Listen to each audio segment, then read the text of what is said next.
খবাইস, এবং তোমাদের জন্য যেগুলো নোংরা বস্তু, খবিস বস্তু, এগুলো তোমাদের জন্য হারাম করে দিয়েছে আল্লাহ বলতেছেন।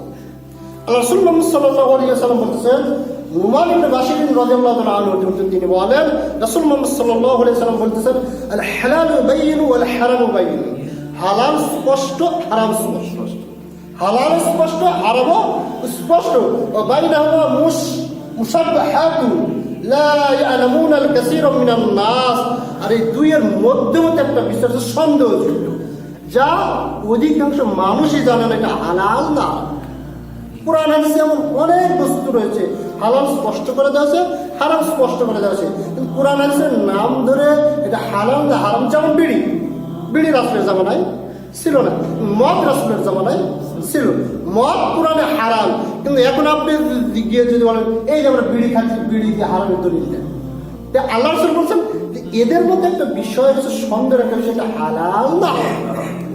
আল্লাহ রাসূল মুহাম্মদ সাল্লাল্লাহু আলাইহি ওয়াসাল্লাম যে ব্যক্তি সন্দেহ বিষয় পরিত্যাগ করলো, সে ব্যক্তি তার ঈমান, সে ব্যক্তি তার দ্বীন, সে ব্যক্তি তার মর্যাদাকে রক্ষা করে নিল। যে সন্দেহ বিষয়কে এড়িয়েছে, বলে ওটা পান করলো, ওটা খেলো না।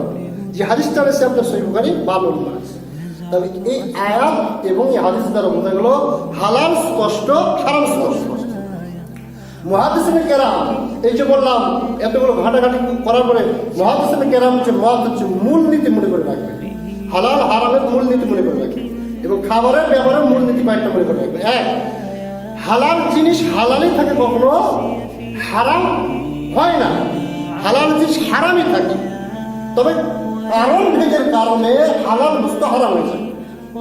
বস্তুটা হালালই থাকে, যেমন একটা ভাত, ওটা হালালই থাকে, খাদ্যটা হালাল, উপার্জনের কারণে ওই খাদ্যটা হারামে পতিত হয়।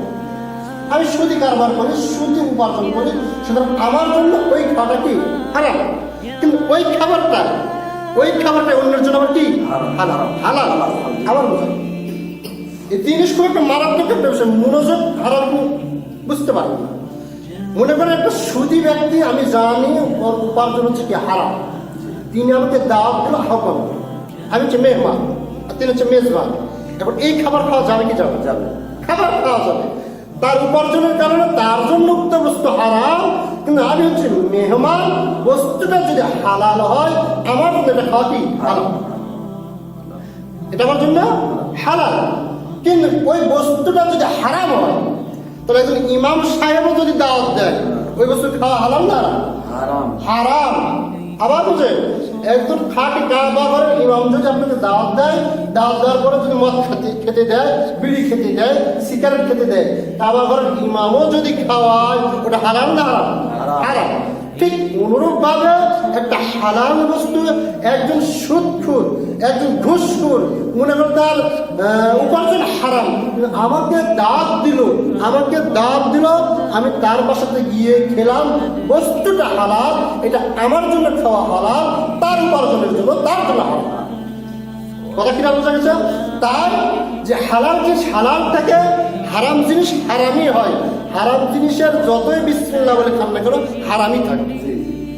কিন্তু একটা হালাল বস্তু আমি যদি খেতে যাই, তাহলে বিসমিল্লাহ বলে যদি আমি খাই, সে হালাল বস্তুটা হালাল হবে, আল্লাহ সেটা কবুল করবেন। কিন্তু ওই হালাল বস্তু আমি যদি বিসমিল্লাহ ছাড়া যদি খাই, ওই কারণে হালাল বস্তুটা কি হয়ে যাবে আমার জন্য হারাম। হালাল বস্তু আমার নিজের ত্রুটির কারণে আমার জন্য এই বস্তুটা কি হয়ে যাচ্ছে, আমার জন্য কি হয়ে যাচ্ছে হারাম।